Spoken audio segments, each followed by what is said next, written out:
Hello. You're all very welcome to this EPIC and EAPC webinar, where we'll be discussing some early findings from the EPIC project. We're really delighted that you've joined us today, and I have a few housekeeping slides to present before we introduce our speaker today.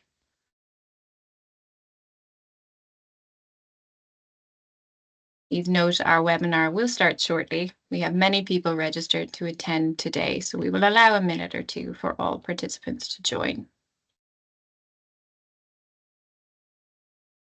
Please note, as an attendee, you are not on video. We cannot hear you. You can, however, engage with the speakers by using the chat functions. And so to ask any questions today, please do write them in the chat, as my colleague Dre has now prompted you to do. And there will be dedicated time for questions at the end of the presentation. Hopefully some of you have managed to find the chat function, and if so, if you could respond to Dre's query to tell us your profession, and if you're currently using telemedicine to deliver palliative care in the chat. We'd love to hear from you.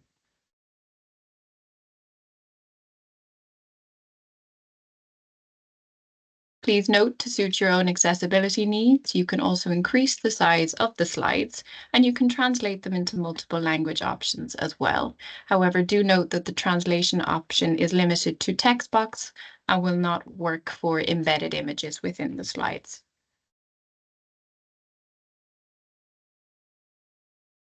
This webinar is being recorded and it will be available on the EAPC and the EPIC website approximately 2 weeks after the webinar has aired. And I can see already some people engaging with the chat, which is brilliant at this stage. Please note there will be a certificate of attendance available for anyone who'd like to avail of it at the end of the webinar. We'll post a link to a page where you can insert your own name and download it. And there's also a link to our evaluation form, which we would love for you to fill out.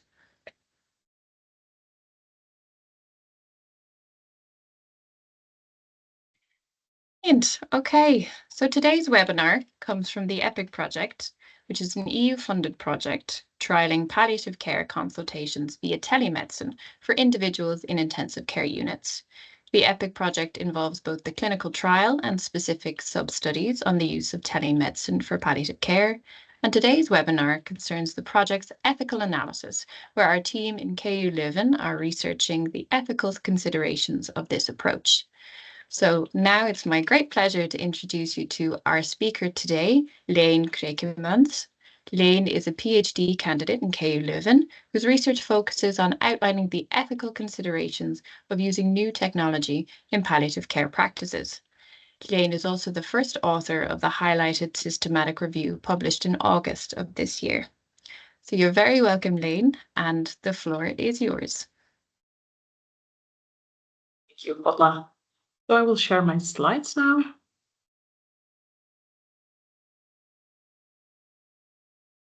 There we go. So they should be visible right now. All right. Yes, those are perfectly visible, Leen.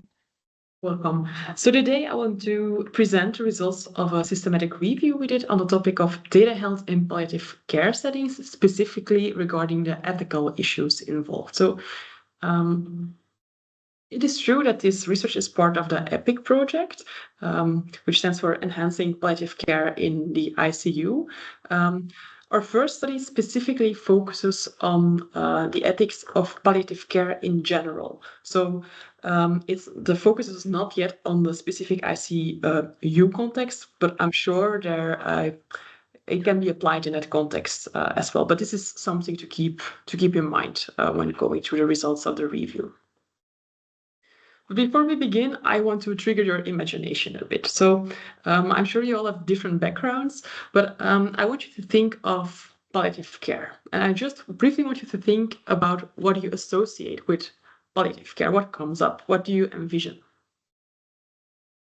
And at the same time, I want you to think of data health, data medicine. What do you associate with data health? So I've asked this question to many people at this point, and usually something comes up of like, there seems to be some kind of a tension here. People associate palliative care with warmth, with connection, with proximity, with human contact, while telehealth, the tele part, the root, the Greek root, literally stands for distance. So already there seems to be some kind of tension here. So ethically, this might be very interesting to examine. So this was something that really drove our research, why we thought it was very important to look at this more in depth. Just as some background, telehealth. What is telehealth? I have here the definition of WHO. I'll go through it briefly. So telehealth are electronic information and telecommunication technologies that support long-distance clinical healthcare, patient and professional health-related education, public health, and health administration. So you can see that the definition is actually quite broad. The emphasis here is on any kind of technology that supports long-distance healthcare. So a few examples. Video consultations might be the most stereotypical example, but other things like remote monitoring are also part of it. Maybe sensor equipment is used in a home environment and vital parameters are tracked from within that home environment. And also health apps fall under telehealth. Maybe a patient registers their symptoms in an app through self-report, for example. So we did a systematic review of argument-based ethics literature, and our two main research questions were: what are the main ethical concepts involved in the context of telepalliative care? So within the context of telehealth, specifically within the context of palliative care, and what ethical arguments are also based on these concepts. We centered our searching around three central concepts. So first we have telehealth, so concepts associated with telehealth, palliative care settings, and of course ethical concepts and arguments. And we combined them with an end search, and we were interested in the overlap between these three areas. We included those publications which target these specific three areas combined.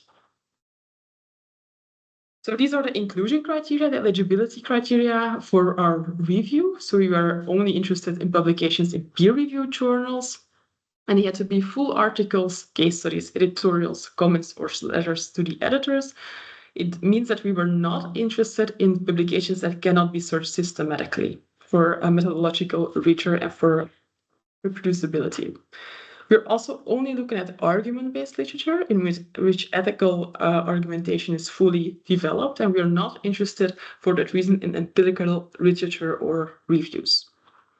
We were open for including 4 different languages, English, French, German, or Dutch, but other languages were excluded. Regarding the topic, publications had to deal with telehealth systems. They were excluded if they were on other digital services or if technology was talked about in a sense that was too broadly, so it was non-telehealth specific.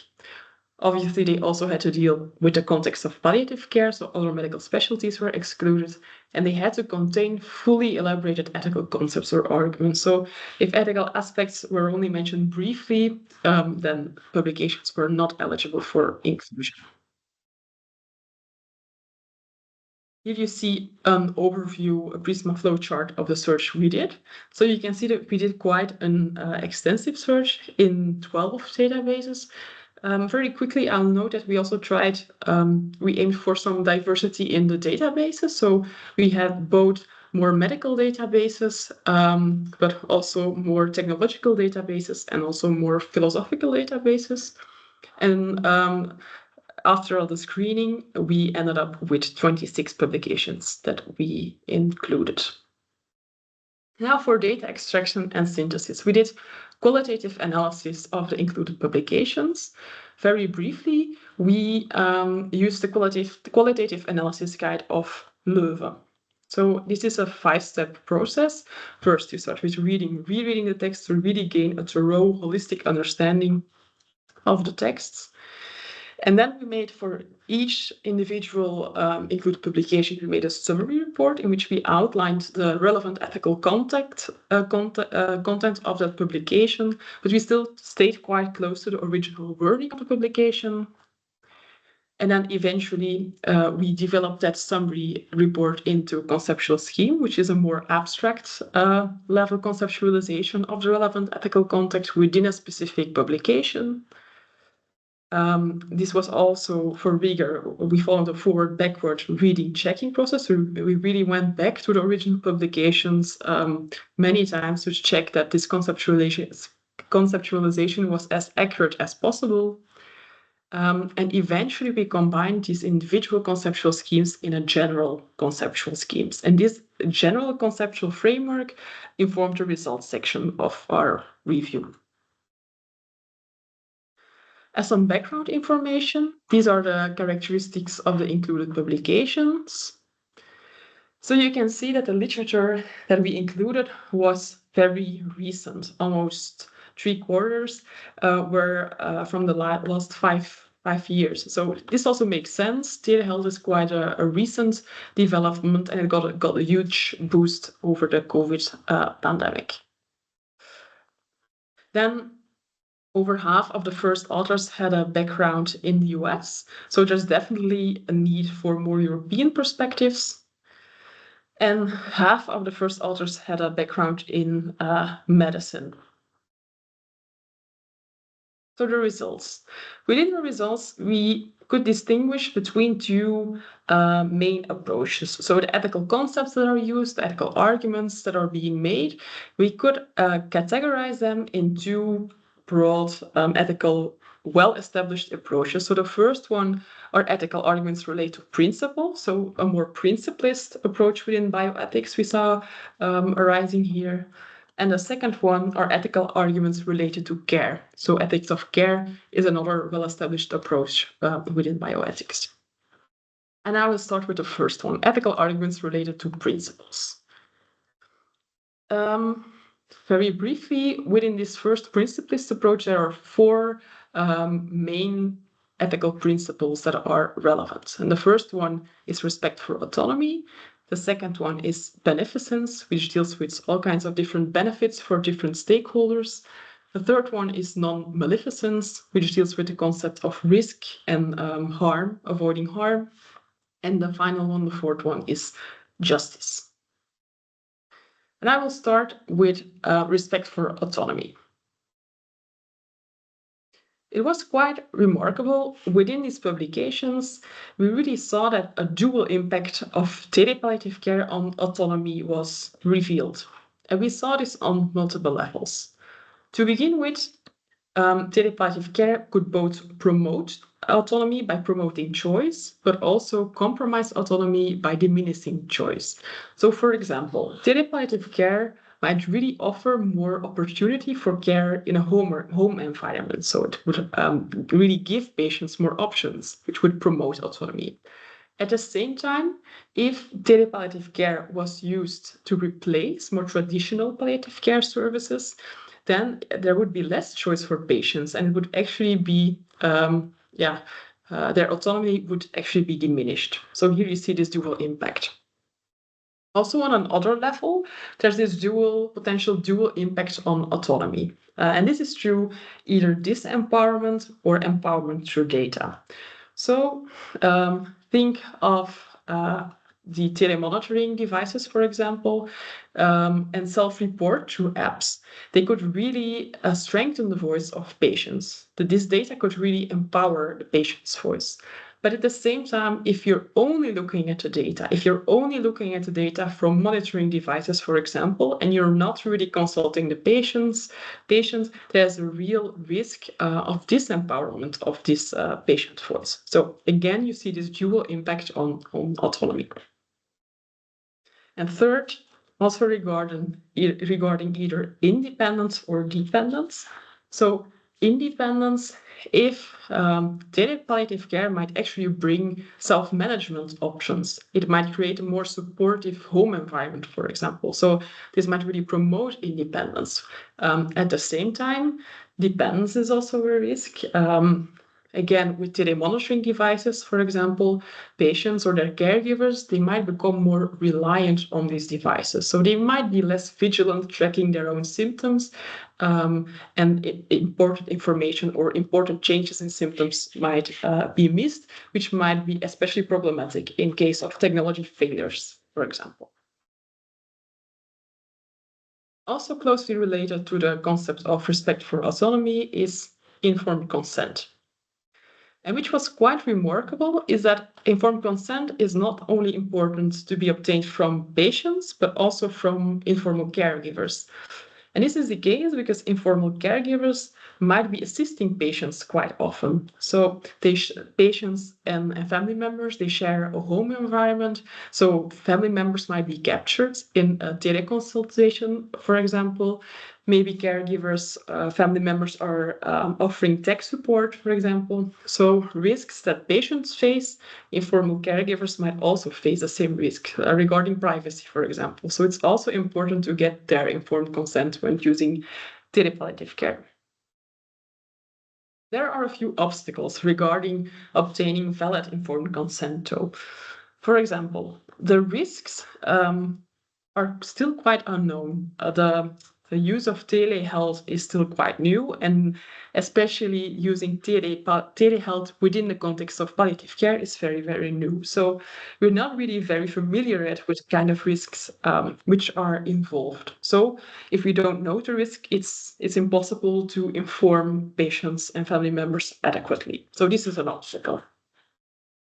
And there's a second obstacle regarding the comprehension of risk. In order to understand lots of these risks involved, you need to have a basic understanding of the technologies that are being used.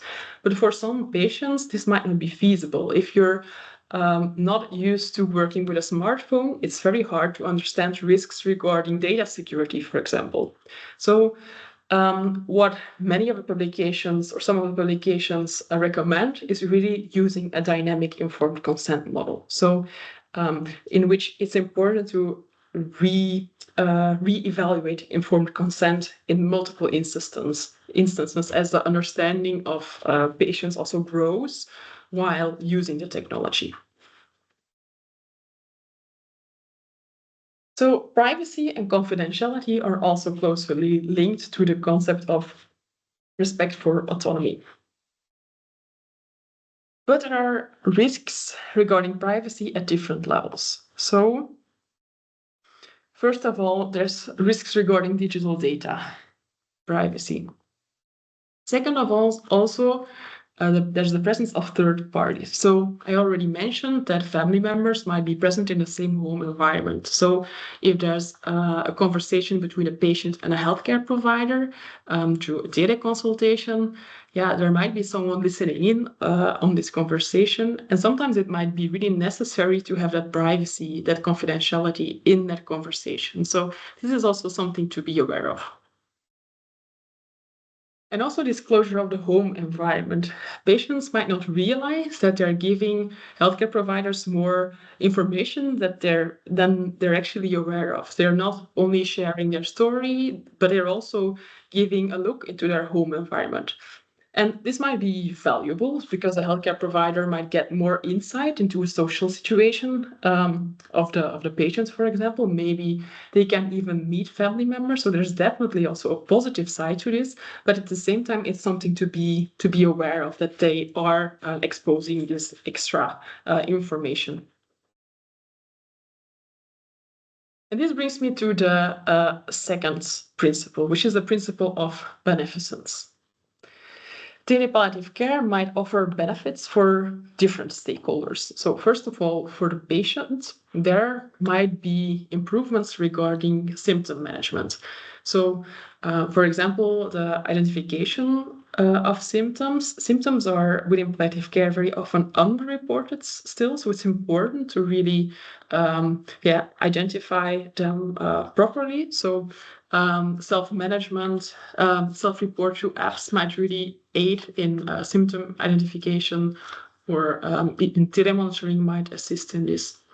And then not only symptom identification, but also the response to these symptoms might be coordinated more easily. It might be if a change in symptoms is picked up through telemonitoring, for example, it might be easier to organize a teleconsultation. For example, it might be faster than to actually go there in person or for the patient to come to the hospital. So this might also really improve symptom management. Also, regarding quality of life, there might be some improvements. Patients often prefer to stay in a home environment. So if telepalliative care makes it possible for them to stay in a home environment, this might really promote their quality of life. And also travel can be quite burdensome for patients with severe illness. So if travel can be avoided, this can also really promote their quality of life. There are also possible benefits at the level of informal caregivers.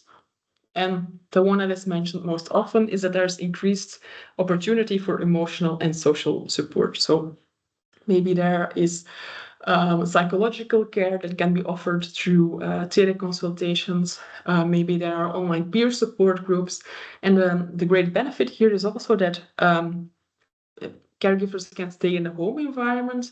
They don't have to leave their loved one, and very often they don't have to arrange for additional help, for example. So this might also be beneficial. Also, virtual family presence might be an option. So family members might want to visit a patient, but they might not be able to make it. They might have mobility issues. They might live in a different country, for example. But telepalliative care makes it possible to do virtual visits. So this might also be a benefit. And there's an opportunity for alleviated caregiver burden. Sometimes it's mentioned in these publications that caregivers might find it reassuring that they can always reach a healthcare provider. If something comes up that's unexpected, it's really reassuring that they can always reach someone for advice or to talk about it.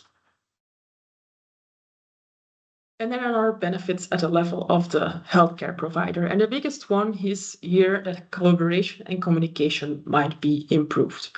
So let's say you have a very experienced palliative care expert.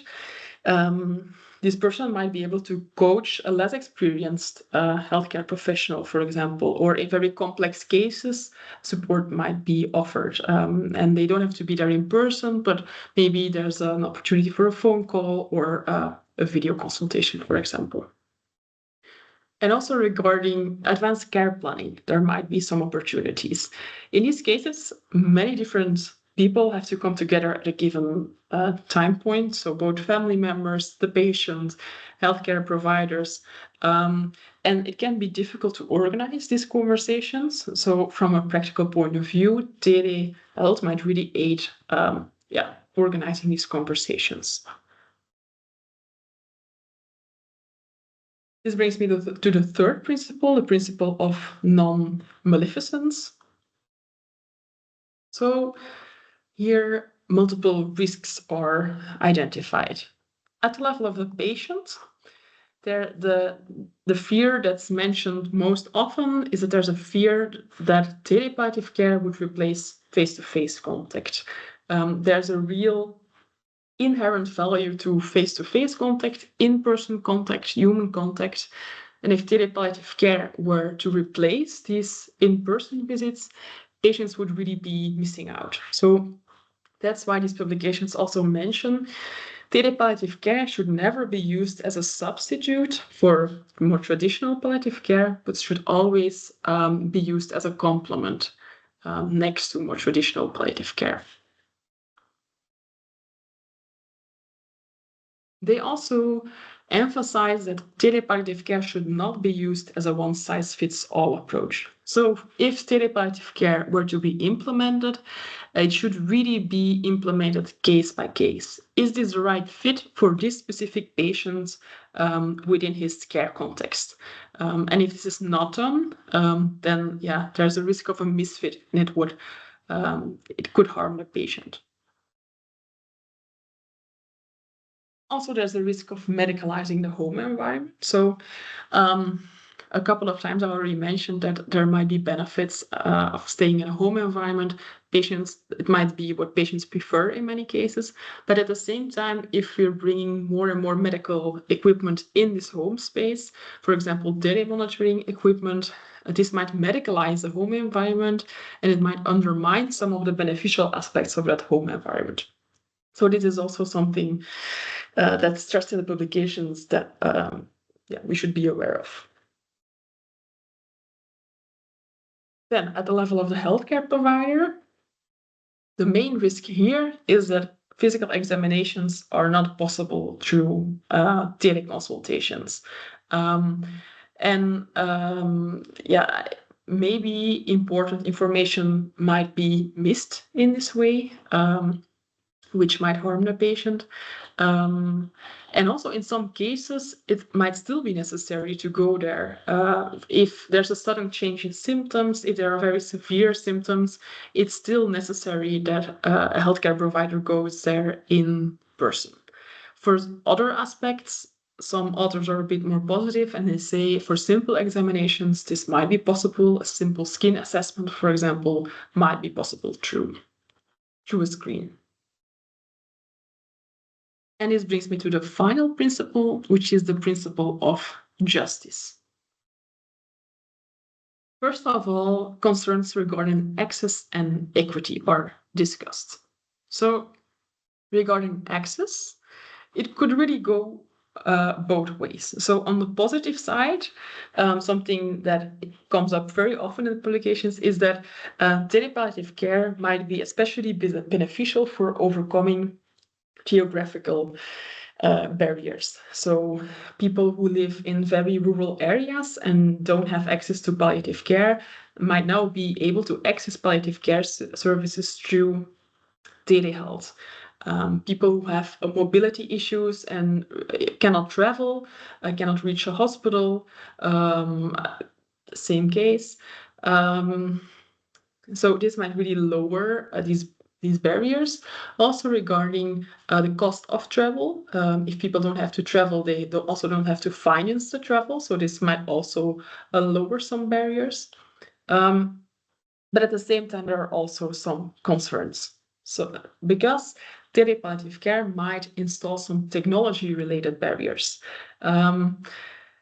Not all patients might have the equipment that is needed to access telepalliative care.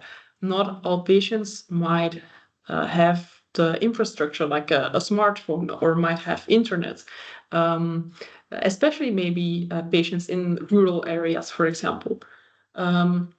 Also regarding the skills that are needed to use telepalliative care, this might be an issue. Think of maybe elderly people. They might struggle to use these technologies, so they might also struggle to use telepalliative care here. And the problem here is that these characteristics and not having these devices and not having the skills to use these devices, they are not distributed randomly. There are certain groups which are more at risk here, and they might be even more at risk now because of the inequities that are reinforced through telepalliative care and the access barriers it brings. Second, there's distributive justice. So there might be benefits regarding cost effectiveness. A telepalliative care visit might be more cost effective than an in-person visit. Maybe providers are able to see more patients within a certain time frame. And this might especially be beneficial because palliative care tends to be under-resourced. So this is also something that authors talk about and needs further examination. There are also concerns regarding liability insurance. So are teleconsultations covered in the same way as in-person consultations, for example? And also licensure complications might be an issue. Is your license, if your license is valid in one state or one country, is it also valid in another state or another country? This is also something that should be thought about. And then concerns regarding sustainability and environmental impact were also made. There might be an opportunity for reduced travel emissions, for example, which might have a positive impact on sustainability and environmental concerns. All right, so that was the first approach, the approach regarding principles, a principlist approach. There was also another approach present within the publications, and this was related to ethics of care, or a care approach. Now, before I dive into it, I really want to say that we saw that the principlist approach was much more developed than this care approach. So there's definitely more room for developing the ethics of care approach further within this topic of telepalliative care. But the concept of a patient-provider relationships, the relational approach is central in ethics of care. So the patient-provider relationship is a very important relationship, especially within palliative care. And here we could distinguish again between some factors which would really improve this patient-provider relationship, the trust in this relationship between a patient and a provider, but also some factors which might compromise this relationship. So on the positive side, telepalliative care might make interaction in a home environment more possible. It might create opportunities to meet family members. There might be more information about a patient, other things to talk about, which might really promote this relationship. But at the same time, there are also obstacles. For example, is it possible to empathize with a patient in the same way through a screen as it is in person? Many authors are worried about this. They fear that it's not possible to empathize in the same way through a screen as it would be in person. Also, nonverbal communication might not be captured or conveyed in the same way. So maybe someone shaking their legs nervously under the table is something that you simply cannot see through a screen, something that is missed. So you also lose a lot of important communication. Also, a lack of touch is a big concern. Touch can be very therapeutic. Sometimes it's the only thing you can do, putting a hand on a shoulder, maybe offering a tissue. All these things are not possible in an online environment. And if the patient-provider relationship is stripped of this dimension, it might be negatively impacted. So this is also something that should be taken into account. Then, palliative care is a holistic approach. Also, ethics of care puts emphasis on this holistic approach, but there are some concerns here. Telepalliative care might be especially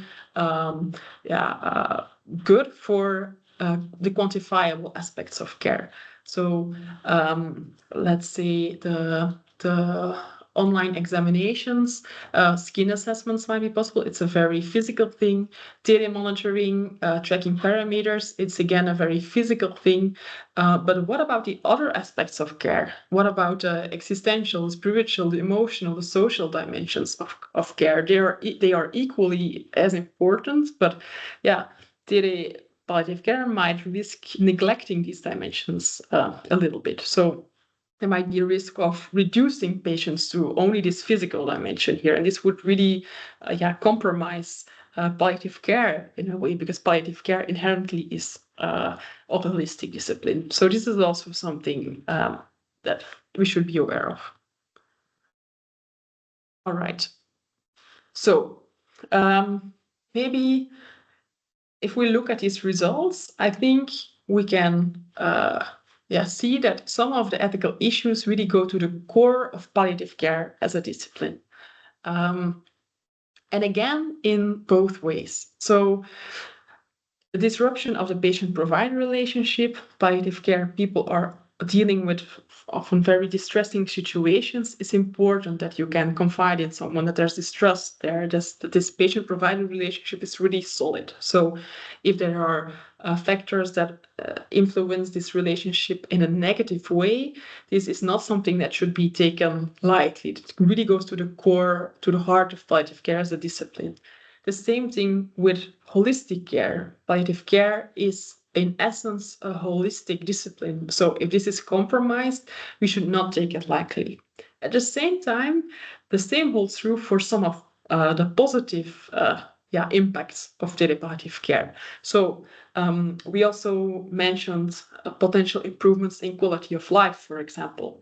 And the main goal of palliative care is improving quality of life. So this is also something that should be looked at in detail, because if we are not using palliative care, we might be missing out in these aspects, for example.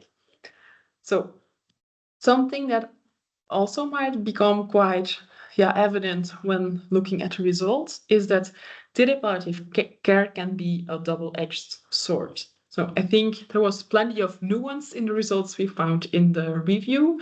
Plenty of times we really felt like it could go both ways, both positive or negative. For example, regarding autonomy, we both saw that palliative care could support and limit patient autonomy.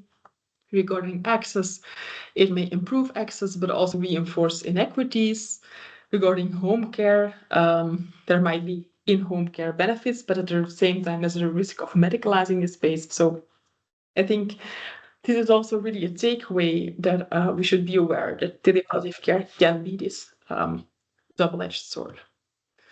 But it's a very nuanced story, but this doesn't mean nuance isn't the same thing as anything goes. I think if the results show anything, it's important that ethical reflection happens thoroughly. And also, if they show something, is that attention is probably needed to the specific patient's care context.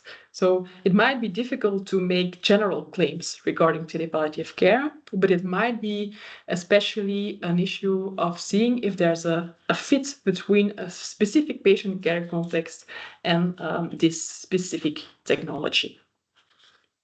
This is also why we think a further development of the ethics of care approach is needed. You saw in the results that there's still, there is more emphasis on the principlist approach, and the ethics of care approach is less developed. And we think it is really needed that it is more, this gets more attention. Also because ethics of care does take into account the context. It's very contextual. So more attention is needed in this regard. And we also think that for this reason, more empirical research is needed to really ask patients, ask families, ask healthcare providers, maybe even ask citizens, what do you think are relevant ethical aspects in this regard, and really also get their voices represented in this research. All right. I want to thank you for listening, and I would be open to any questions that there might be there. Thank you very, very much, Lane. That was a fantastic and really insightful presentation on those ethical considerations. We encourage you to please enter any questions you might have on the presentations in the chat. And while you're thinking and typing, I might kick us off. I was wondering about the caregiver burden. So in the discussion, you mentioned that this approach might alleviate caregiver burden. Is the opposite true? And are there maybe some unforeseen instances in which caregiver burden might increase due to the use of telemedicine in palliative care? Question. I think first of all, I want to say, so this was a review. So what we did is we really looked at what studies were talking about, what other authors' publications were talking about, and increased burden is not something that was mentioned in these publications, but maybe if I could speculate myself, I think there might be a risk there, indeed. For example, you heard me mentioning, for example, a couple of times that maybe caregivers might be offering tech support. They might be assisting the patient in using these technologies. So there's already, this might, cause for a bigger burden in some ways, maybe.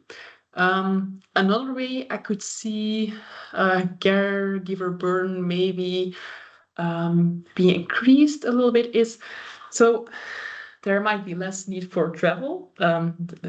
People might stay in the home environment more, but I wonder if it also might impact isolation in a more negative way. For example, if caregivers and maybe also even patients meet less people, maybe they might have less time to process also what they're going through, for example. And I wonder how this might also impact caregiver burden, for example. But I must admit, I'm thinking out loud here, speculating.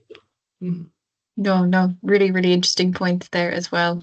And we have a mix in the chat, as you might see. So we have some individuals who do use telemedicine and others who don't. I'm just noticing we have a query from Andreas here who says that telehealth cannot replace the fact or the face-to-face approach. At the same time, it helps when there is a difficult situation that you cannot be there in that time.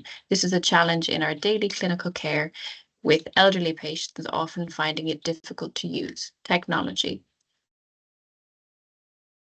I wonder.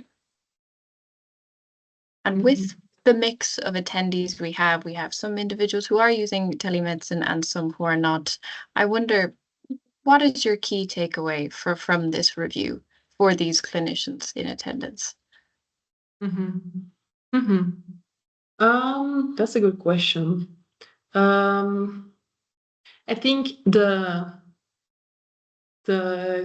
case-by-case approach is really important. As you mentioned here, also Andreas, I see that as certain elderly patients, for example, might find it difficult to use these technologies. In other situations, it might be really useful. I think it's important to really look at the patient here and what is right for them and what is the best fit. I think one of the benefits that were mentioned was that telepalliative care is a bit more practical in some regards. It might be quite efficient, but is it better is it more efficient as a healthcare provider? Does it save time for me, or is it also the most suitable option for the patient or the family? I think this case-by-case approach, I think it can be challenging sometimes, but I do think it's important to keep that in mind. Brilliantly. Thank you very much. And before we wrap up, I would like to know what comes next with this line of inquiry. Thank you. So we have a few more studies planned regarding this topic. So this review was on telepalliative care and the ethics involved in a more broad sense. But in our next studies, we really plan to make this more specific for the ICU context. And I mentioned that we think that there's, for example, a need for more empirical research. So we're also doing empirical research ourselves to really get perspectives from people. What do they think is relevant in this regard? So this is definitely something that will still show up in the future, and we're excited to talk about in the future too. Fantastic. We'd love to have you back to deliver another webinar on those findings too. What I would say to everyone in attendance is that Lean has carefully put her email address in the slide. So please do jot that down if you have any questions that you would like to forward on to the team. And at this point, I'm just going to share this slide and I will leave it up for a few seconds. So anyone who has been in attendance today can scan and reply to our evaluation form, and you can also download your certificate of attendance. And Ray, I can see, has carefully put it in the chat as well. And please note that these findings have been published in a recent systematic review, of which Lane is the first author, and you can also reach that as well using this QR code. So we'll leave you with that. Lane, thank you very, very much for those insightful results. We can't wait to hear more of your research and yours at the team in KU Leuven. And from us here at the EAPC, thank you very much for attending.